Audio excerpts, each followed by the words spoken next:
Great. Well, thank you so much, everybody, for joining. It's fabulous to have you all with us on this Friday afternoon. My name's Victoria Betton. I'm a member of the Tech UK Health and Care Council. My background's NHS and third sector and local authority. I now mostly consult with the NHS sort of on digital strategy and things like that. And I'm really pleased to have with me today Jonathan Cameron, who's Interim Digital Director of Health and Social Care in Scotland. And Jonathan's going to share with us sort of the latest state of play about the digital sector, with a particular orientation, of course, towards the supplier community. There's loads of time for discussion and Q&A, so please do share any questions, comments, reflections, sort of as Jonathan goes, and I'll be sure to sort of pick them up. And during the conversation, if people would like to put their hand up and ask a question or make a comment in person, then you'd be very welcome to do so. Now, it is a Friday afternoon. I, for one, have two dogs who seem to be quite argumentative at the moment, so you may hear some background noise. I know that Jonathan's been having some technical difficulty, so who knows how the next hour is going to pan out, but hopefully we'll get out of it relatively unscathed and with a load of good new insights. So, Jonathan, without any further ado, I'd like to hand over to you, and yeah, really looking forward to hearing what you've got to say. Great, thanks very much, and great to be back. Thanks very much for the invitation to come back and speak to Tech UK. And yeah, apologies for any background noise. I had a power cut this morning, and I've got various electricians in trying to fix things. So I think we're just about there, though. Unfortunately, we managed to get most of it fixed in time. So just a very short presentation, yeah, just 10 minutes or so, and then yeah, we're delighted to take questions and open it up for a broader Q&A. But I thought it'd be helpful to share with you today just a bit more detail on the digital health and care strategy for Scotland and where we're up to, and just I suppose a chance to reflect also on some of the work we've been doing on COVID. So I think it's been an incredible time over the past year, and we've in particular stood up and created a lot of new technology, a lot of new apps, and a lot of new ways of digitally engaging with NHS services such as testing or contact tracing. And we're moving into things like COVID certification.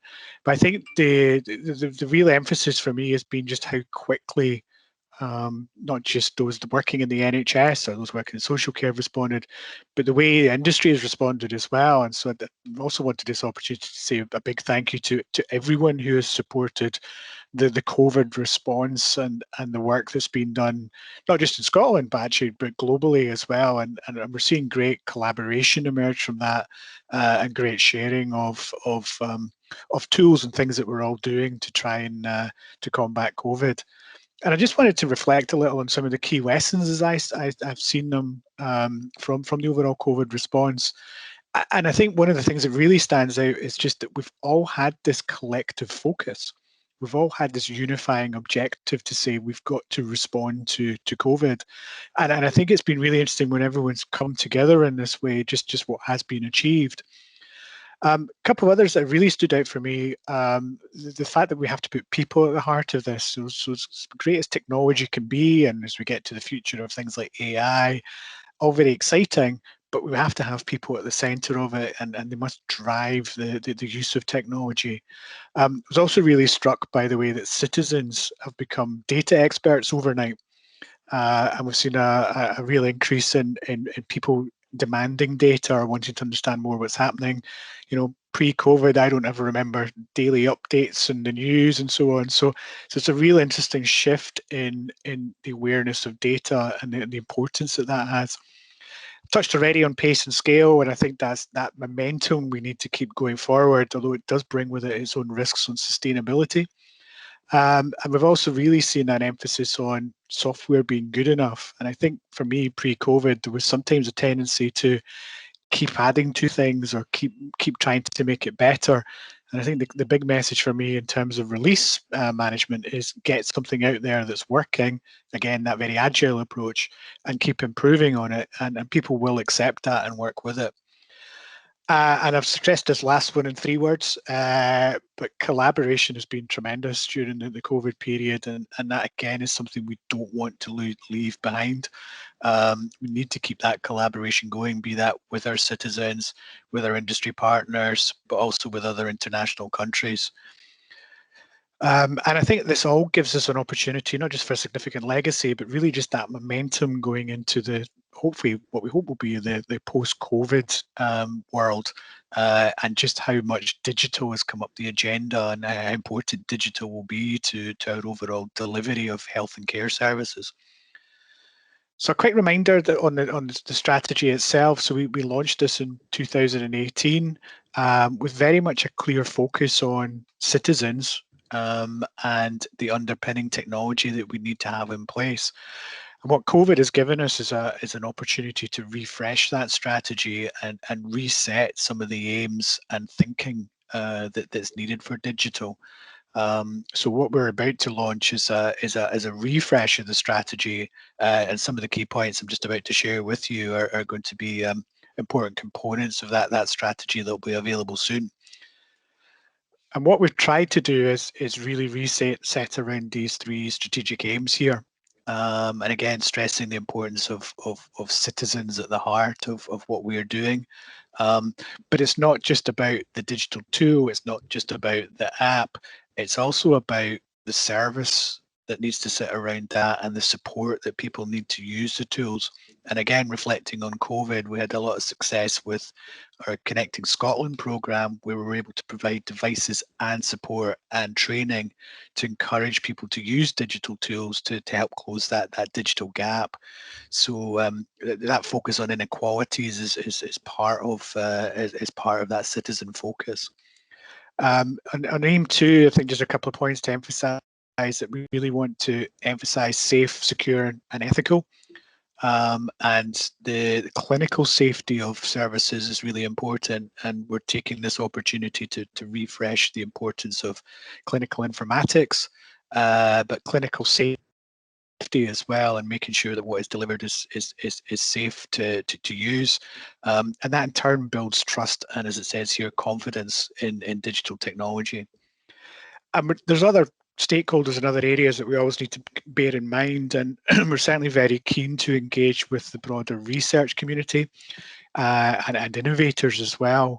And I sense there's a real opportunity to open up yet more of our data and greater access to the platforms that we have to do, as this, our 3rd aim says here, to really try and improve not just the efficiency, but develop new and improved ways of working.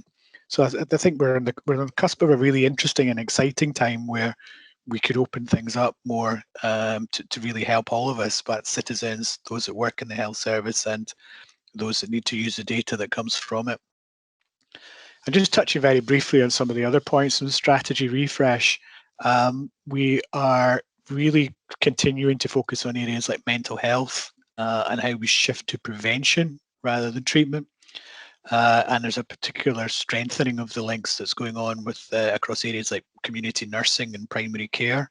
And historically, those have been areas that haven't always had the right digital focus. So we're keen to really ensure that the care at home and the community really matters.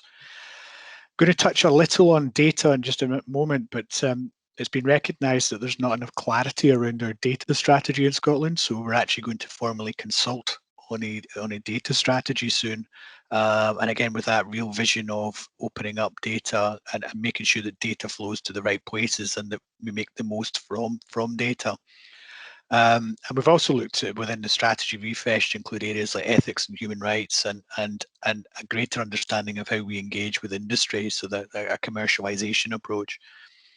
And I think just the last point here is just a focus on transformation. As great as COVID has been, it's been very short term, it's been very reactive, and I think we now have to focus again on what is the long-term transformation that we can bring with digital, and that's something like person-held records or very much a digital first approach to care. And in Scotland, we're actually out to consult on our national care service, and we see that as a tremendous opportunity to look at how digital could really change the approach to care. I'm not quite sure where it cut off, so apologies if I repeat this bit again. But I think, as I said, the other bit we're really focusing on is delivery. We don't want the strategy to sit on the shelf, and we really want to set out what are our priorities and what must we move on. So this is a kind of selection of key things that we're focusing on. We particularly highlight the priority on remote health. So they're very much the idea of keeping people at home or being able to use data at home, so be that blood pressure monitoring or video consultation, and very much that idea of reducing travel or reducing the need to go to hospital is a really important one, and not just from a COVID perspective, but also actually as part of the response to climate change, which is something we're also trying to build in to our longer term thinking. We have to respond to that area as well. And if we can reduce travel and reduce the movement of people and move the data around instead, we think there's an opportunity to have a positive impact on the climate. Some core things that will be put in place are the national network. We have the SWAN network in Scotland, and we want to focus on digital identity as well, which has been an interesting challenge during the COVID period of how do you confirm who you are online. And as I mentioned it previously, and I'll come on to in a second, we want to launch a new data strategy. And as I said, we'll be formally consulting on that. So we'd really welcome any views when that comes out from those on this call or from Tech UK, and in terms of how they see that data strategy shaping up, or things that we should really be looking for in Scotland, be that AI or other sort of innovation ideas. So our kind of current thinking so far is around these areas. Innovation, absolutely, key to it. But the glue that holds all of this together is trust and the information governance that's required. And we've made some progress during COVID around ethics. We had a great piece of work done on ethics for the Protect Scotland app in particular. And again, we want to build on that and use that throughout all the work that we do in Scotland. I won't go through each of these 4 areas in any detail. I'm sure they're not be fairly standard or fairly aware of them, but I think to highlight that we really want to move forward on that idea of open data sharing and encouraging more data to be available to support a whole variety of uses, but also to really drive that innovation need. So just in summary, I think COVID has changed everything, and it's really changed our expectations for where we're taking our strategy and for where we go in the future. But whatever happens, we will be having citizens at heart of what we do, and to underpin that, our enabling technology and engagement with partners, with suppliers is really important, and emphasising again that focus on delivery. We really want to make things happen. That transformation started under COVID and has to continue. So we're publishing the strategy refresh really soon. Hoping sort of within about the next 2 weeks. And as I say, there'll be further consultation to come on the data strategy, which I would really welcome any inputs from when that's released, hopefully at the end of this calendar year. And with that in mind, I will stop there and open up to any questions. Appreciate that was an interrupted run through, but I hope there was some key things in there, and look forward to your questions. Thank you very much, Jonathan, and it's really great to get that sort of overview. And I've got a ton of questions, so I'm going to kick off, but please do people either put your hand up or put any questions or comments in the chat. I mean, I guess my first one is quite a broad one, really, for those less sort of familiar with the Scottish system. In England, we have a very fragmented system, and it's a very sort of complex system for innovators, entrepreneurs, SMEs, and even bigger companies to navigate. Could you just give us a sense, Jonathan? You've given us a sense of the vision and the direction of travel. What are the particular challenges that you have in Scotland, and what are the particular challenges for suppliers? I would recognise that it is challenging for suppliers to break into the NHS in general. I think we are slightly more aligned in Scotland, or there's fewer organisations to engage with, and would particularly encourage any suppliers new to the market to look for the Digital Health and Care Innovation Centre.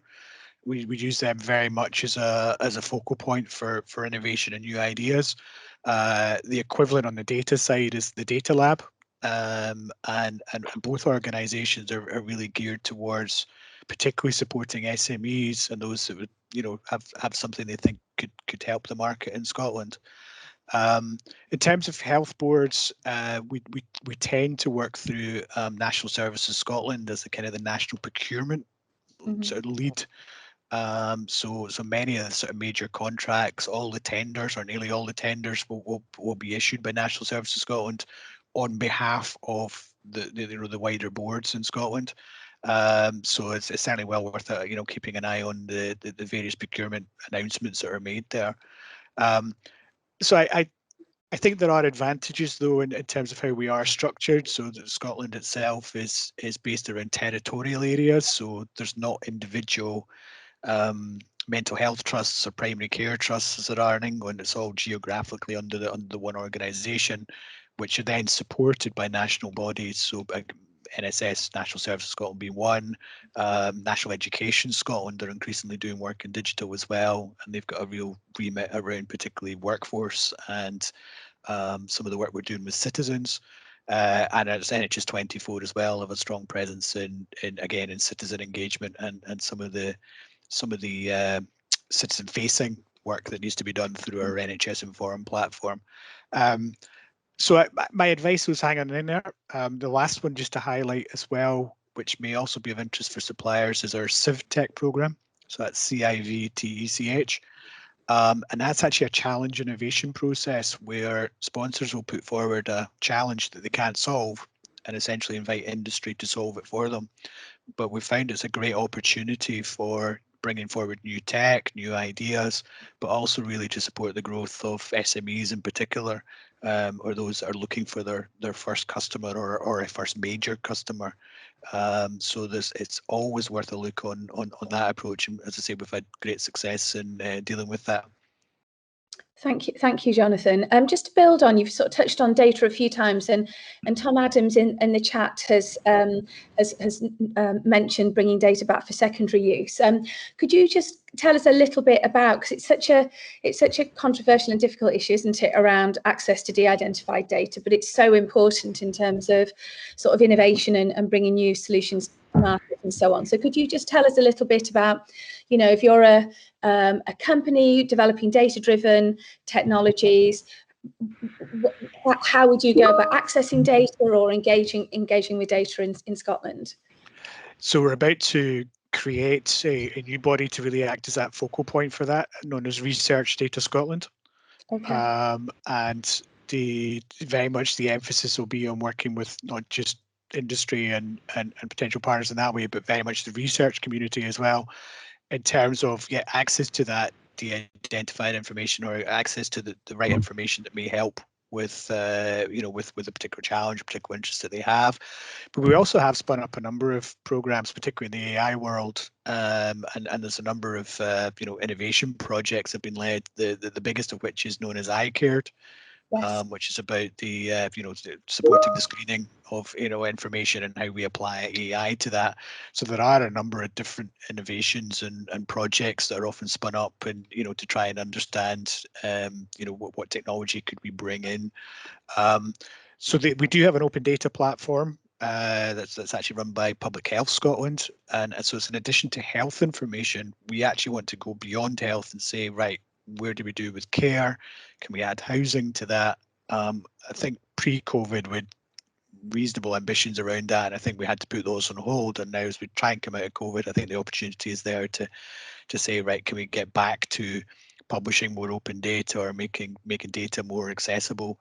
I think the other thing that we're stressing in the strategy, and this is one I would acknowledge Scotland's trying to catch up with a few other areas, is we are looking to move to SNOMED across Scotland, and having much greater clarity on the coding standards means much more data should hopefully improve the data quality as well.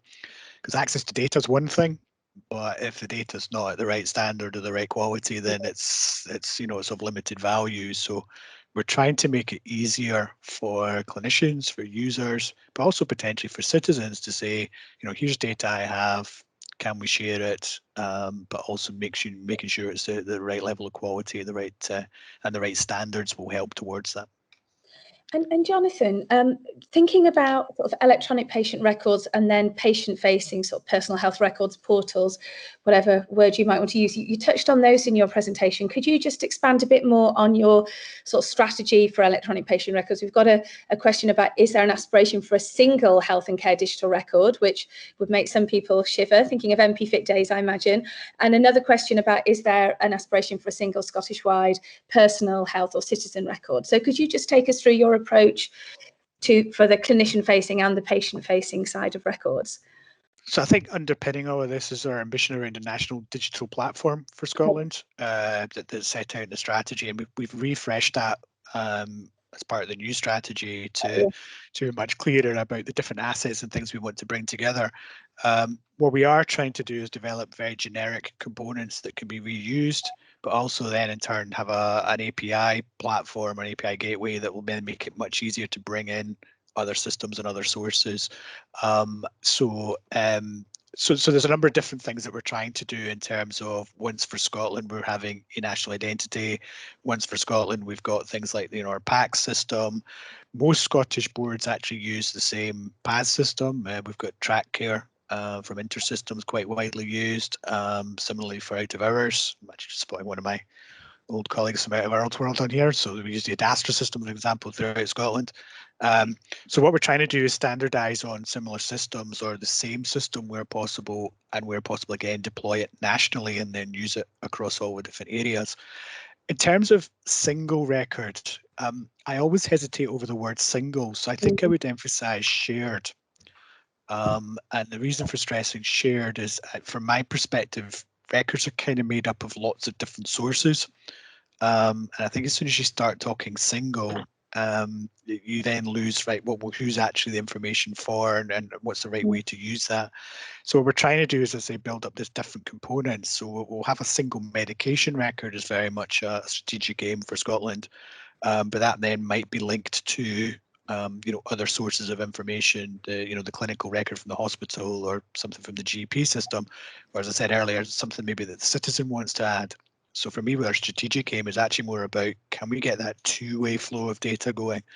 So we're particularly looking at things like digital asynchronous communication, and there's definitely an opportunity coming up around that for the wider market to say, there's something that we could apply for, and we definitely want to try and do that as a Once for Scotland approach.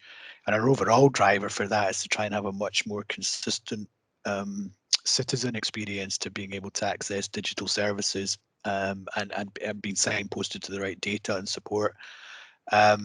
Person-held records is a really interesting area. I think we're about to touch on that with the work we're doing with COVID certification. And I think it's going to be interesting to explore further the appetite for that. The challenge for me in there is what matters for one individual might be very different to another.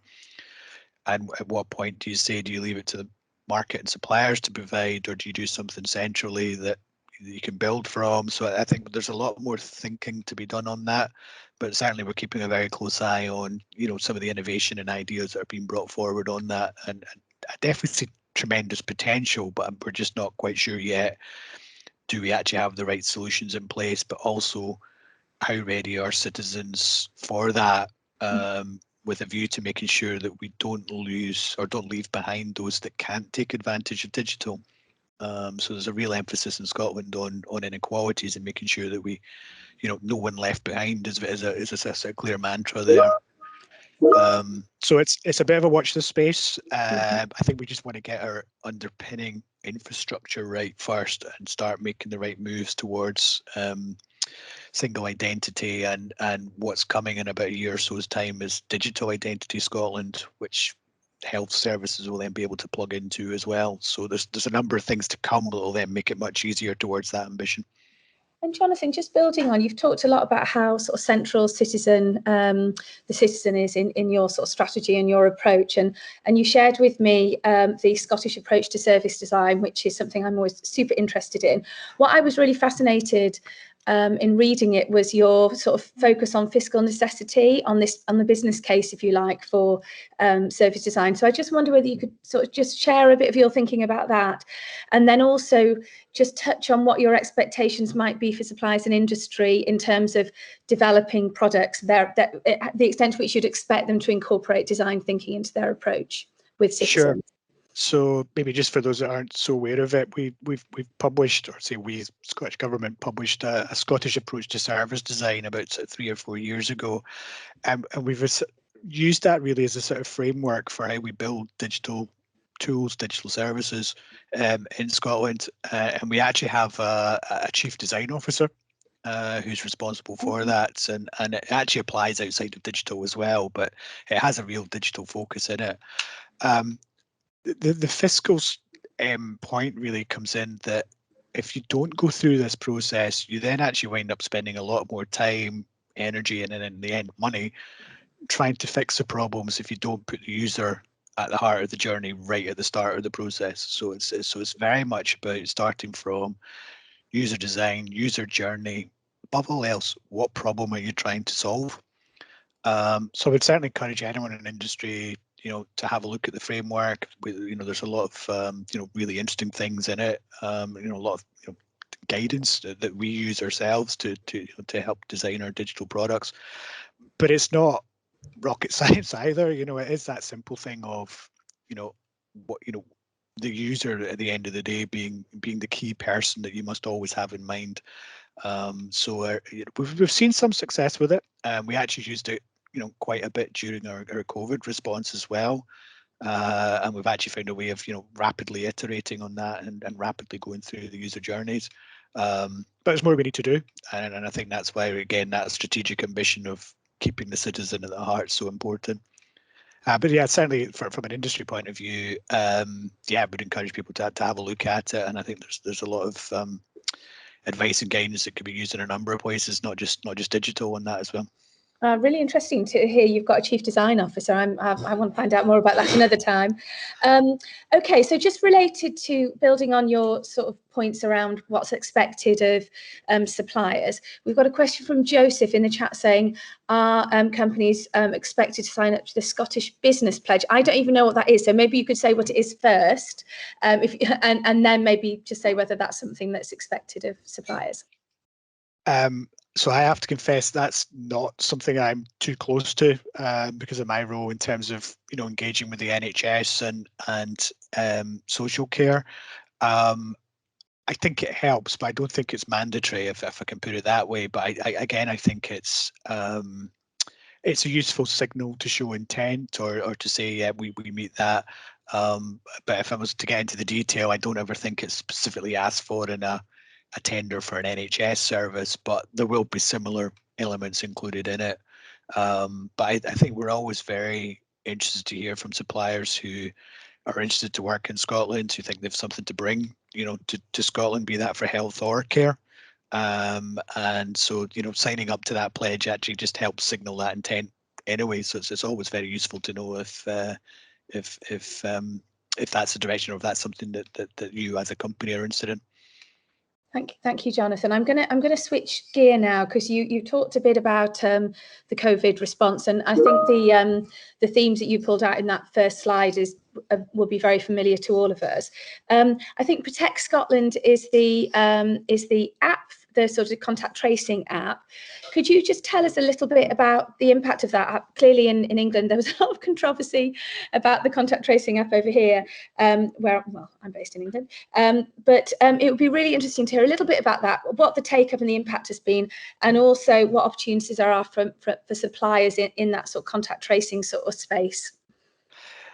I think this is a great example of where collaboration was so important. So the Protect Scotland app was actually based on the same technology that was already in use in Northern Ireland, Republic of Ireland, and quite a few places worldwide. So rather than reinvent the wheel, we just went for a solution that was working and was proven to have an impact.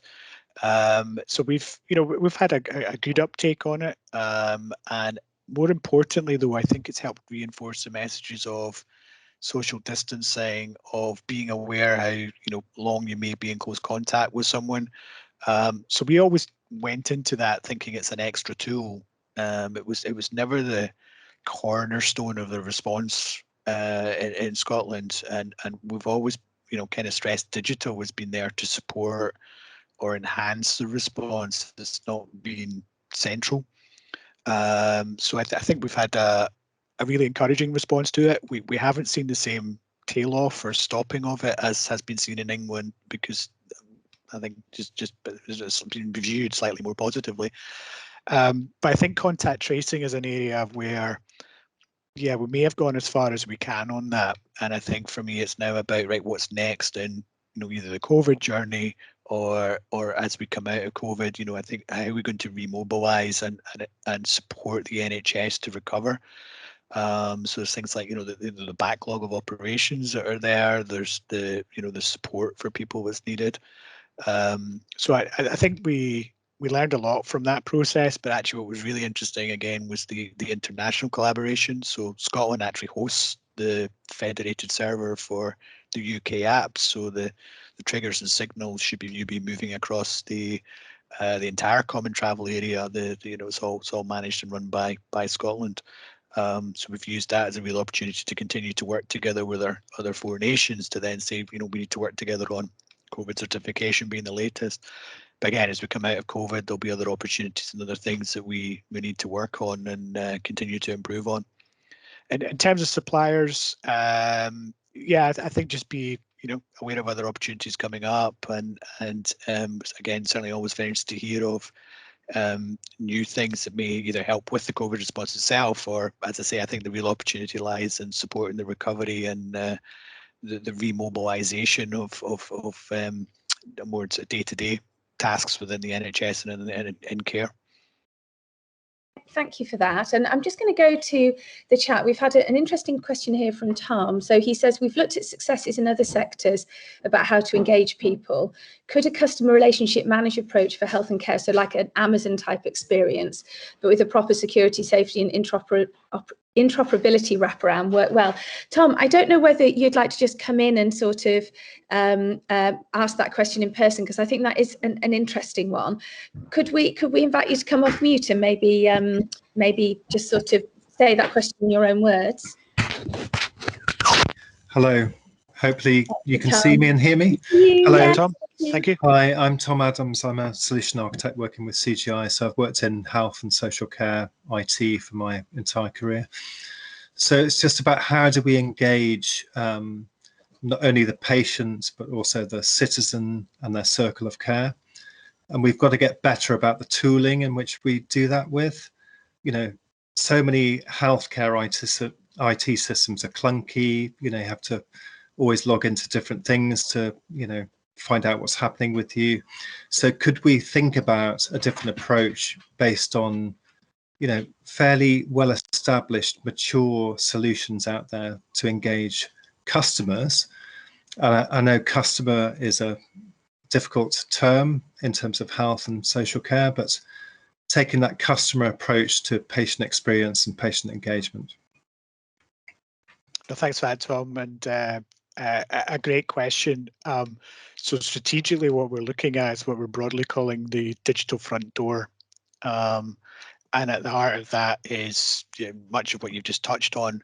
I would frame it as personalisation.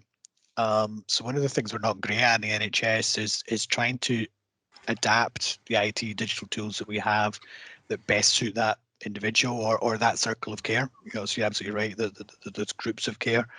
So we're definitely moving in that direction, and you know, so we're trying again to learn from, you know, things that have been done in the past, but that Scottish approach to service design being taken so that we take away that clunkiness, you know, and absolutely support the idea of, you know, using existing tools, mature approaches that are out there. Absolutely, I think the public sector, but certainly health and care, normally does lag behind compared to, say, you know, financial services or, you know, other things in our world. Amazon being a great example.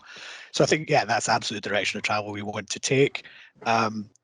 So that relationship management approach, yes, I think that's definitely what we'd like to try and do. I think our challenge right now is a couple-fold. Identity is one part of the challenge. So confirming who you are online, which hopefully we'll be solving with Digital Identity Scotland coming online.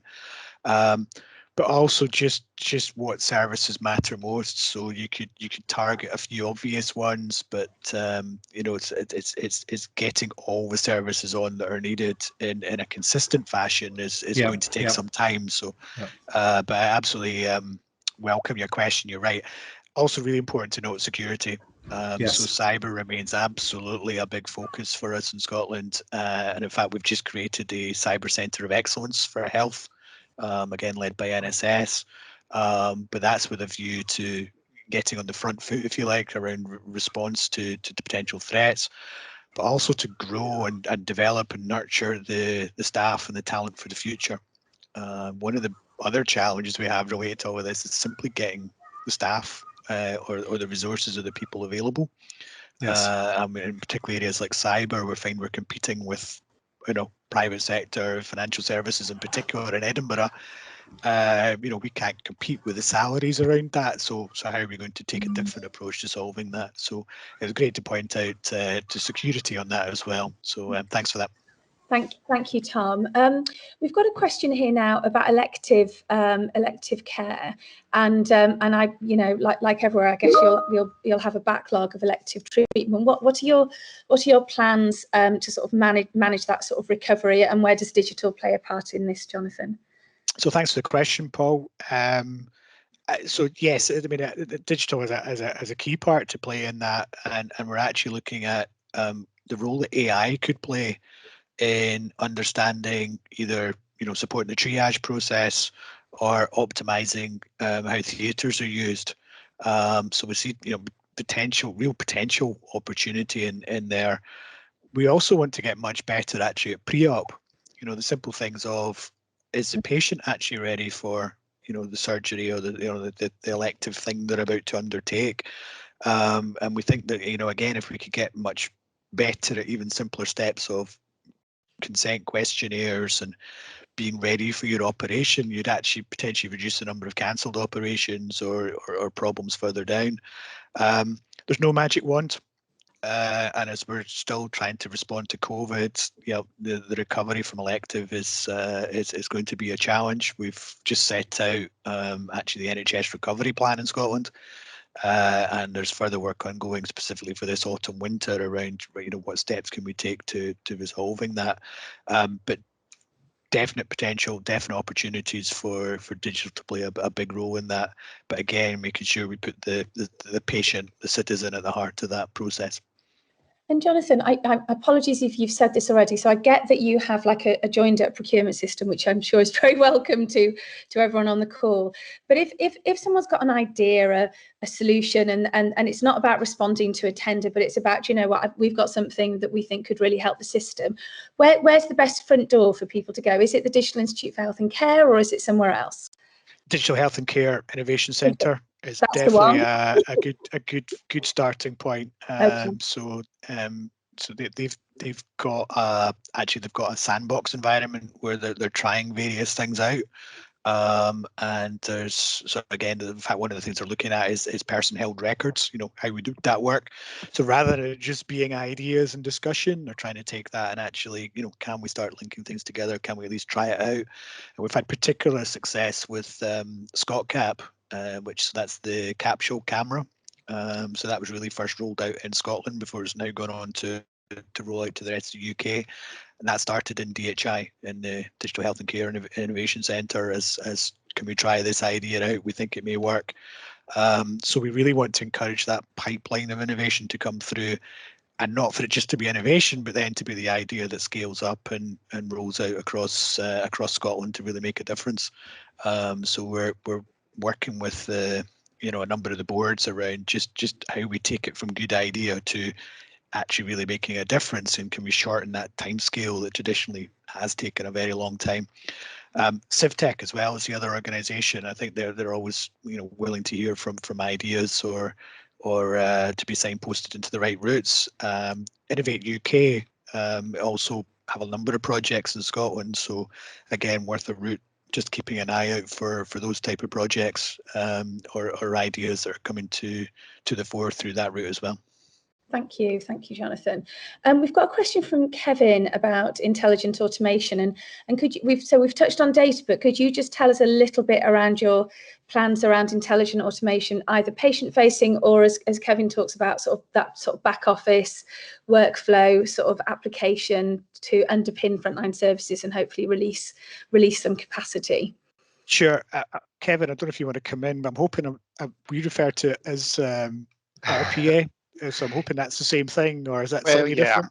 Yeah, Jonathan. So RPA effectively is evolving. So you've got RPA as the kind of core of it, but effectively nowadays you've got the wrapper of intelligent automation, which brings in AI and various other capabilities as a wraparound that the digital workers can actually piggyback onto and execute various tasks doing it. The reason why I asked the question is that in the NHS in England, and apologies, not just for Blue Prism, this is more about outcomes in general, but the NHS in England, we work with, for example, 70 plus trusts. We work with NHS BSA. The beauty of it there is really that the collaboration is key. So, you know, one client builds this automation, they share it, all the NHS uses it, right? So it's like one's for England. Now, we've got clients there open to sharing it up here, right? But we feel as if we've been banging on a kind of a closed door in many cases. And it's not just from our perspective, it's just really trying to understand what's the strategy moving forward. We know the Scottish Government have got a huge agenda just now to try and leverage intelligent automation, and they're doing various pilots and things just now. But it was really just to see, is it, obviously you want to do something once in Scotland, right? You don't want all the health boards or the various areas in health and social care doing the same thing and repeating investment. And really, how do you intend to address that challenge? That's my question here. Sure, understood. I mean, we are very much trying to approach that once for Scotland. I think we were intending to embrace much more of RPA just before COVID struck, and I think it's been one of these areas where we've just had to go, we'll have to park that for now and come back to it, but we are starting to pick it back up. We're particularly interested in it in the context of screening. So again, with the lack of radiologists or key staff that are available, how can we take the pain out of the process? More broadly, yes, no, this is an area we definitely want to move into. So we do have an AI strategy for Scotland that sets some of that out. I think that's what you were referring to. And specifically within the data strategy that we're going to consult on, this is going to be a big area. I think we are looking towards industry in two areas. One where would be the quickest wins, or where would be the things. The other sort of challenge that we've had is actually been more around the MHRA and particularly the new medicine device regulation, and possibly what you've observed is more just a little bit of risk adverse around. We're not quite sure if this is safe to. So how you get through that process of proving that RPA or the process you're putting in place is safe is just part of the sort of resistance is maybe quite the wrong word, but I think just part of the concern that's emerging. And I have to flag that as something for industry. If you're not cited on that right now, please go and have a look, because the new MDR legislation that's coming from MHRA is potentially very challenging. Yeah. Healthcare is actually the biggest growing sector. We're finding intelligent automation within the public sector, so it's truly gaining traction. Oh, absolutely. And so it's the biggest area for collaboration as well. That was the reason for my question. So. Yep. So I think we're close to progressing with, as you say, the pilots and the initial thinking, and I think we're just trying to clear the decks a little from just some of the initial response to then move forward on that. So I'd expect further opportunities to come out on that next year. And as I say, when we consult on the data strategy, the RPA, IA, etc., is going to be a big area of focus for us. Thank you very much for your question, Kevin. Paul's asked a really good question, which is about net zero. So just thinking about sort of net zero targets and that sort of agenda, what's your alignment with that and the digital agenda? Could you tell us a bit about that, please, Jonathan? Sure. I mean, I think obviously Scotland being the host for COP26 is certainly a very, very hot topic at the moment. We've tended to focus more around our remote health work. So the success we had on our NHS Near Me platform and some of the care at home or hospital at home programs we've had, we want to continue to build on those to support the climate response. But we're also well aware that the whole industry or the whole technology stack needs to change. We potentially need to move away from increased numbers of data centers. We really want to move to cloud in a lot of cases. But we do have to be aware of the impact that we have, and there are trade-offs, if you like, from the technology decisions we make that will have impact on climate change. I think it's an emerging area outside of, say, that remote health, that almost like the citizen bit. It's quite well understood. I think we've got more work to do in terms of understanding our overall footprint and what more we can do to to reduce carbon emissions or to reduce the overall impact that we have. But I think that's something we do collectively. I think that's across the industry as well. So I think anything the industry can bring forward as well would be, again, really well received, welcomed. And I think that's an area that's really ripe for innovation more generally. Is how do we reduce the impact that we have on the climate? Thank you, Jonathan. I'm going to just bring Bryn's questions in now. So Bryn's made a really good suggestion, which is to maybe do a follow-up session with DHI, just as that sort of front door for innovation. So maybe, Leo, we could have a think about that to build on this really great session with Jonathan. And Bryn, you're embarrassing me because you've got an acronym and I don't know what it is. You touched on SWAN. What's SWAN? So SWAN's Scottish, Scottish Wide Area Network. So it's essentially the Scottish network for the public sector. Oh well, excuse my dog going crazy in the background as well. Well, it's always good to have a dog in the background. So could you expand on your plans to replace and evolve it, please? So essentially, the contracts coming up for renewal, we're looking at reprocurement of SWAN, and again, I think it's an area that when 10 years ago we went out to procurement for that. What we bought now isn't what we need now. There's less requirement for telephony, and there's less need for for the traditional phone lines being required. So so our plans are, we're working on a reprocurement process for SWAN, but also trying to understand what do we really need for the future for telephony.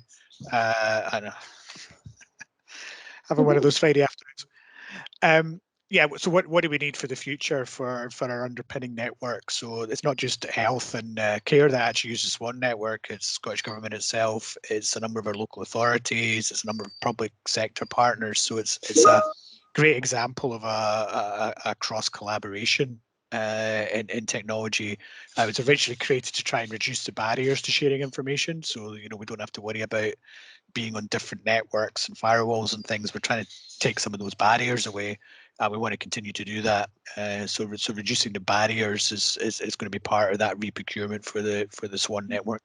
And just to come in there, Jonathan, Sure. How do you expect, or will it pair with the HSCN network in England and other networks in the other devolved nations, or do you see it being standalone? It's the interconnects in between. Would you? Imagine? Yeah, I think there are the right interconnects in place. I think that'll be part of what's required. But the specifics on, I think it will always still be standalone, to be fair. I think that's more just to reflect the fact that Scotland's devolved.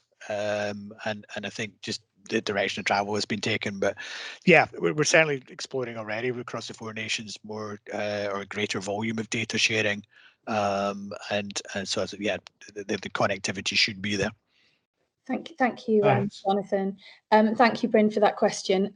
Alex, and appreciate as well you putting in the MHRA consultation pertaining to medical device software. So please do get involved if you'd like to comment on that. We're just coming up to the last sort of few minutes of the session, Jonathan. So I wonder if I could just ask you one final question. So it's amazing to hear about the vision, the different aspects of that vision and where you hope to be. I guess the thing that I'm always intrigued by is how we evidence impact and how that's made transparent, both within the health and care sector, but also to sort of external stakeholders. And definitely in England, it can be, it's really hard. Every integrated care system has sort of a different approach. It's really hard to surface and see what people are doing. But if interested stakeholders are interested in finding out where you've got to, how well you're moving towards achieving your vision, what the evidence is to back up where you're going, where would they go to find that, or is that something that you're still working on? It's very much a work in progress. I would acknowledge that is a challenge. Again, just when I came into role just before COVID, that was something very much in our sights. We recognised we hadn't really done enough on benefits realisation or setting out the impact. And again, this is something we just had to put on hold, looking again to put back in.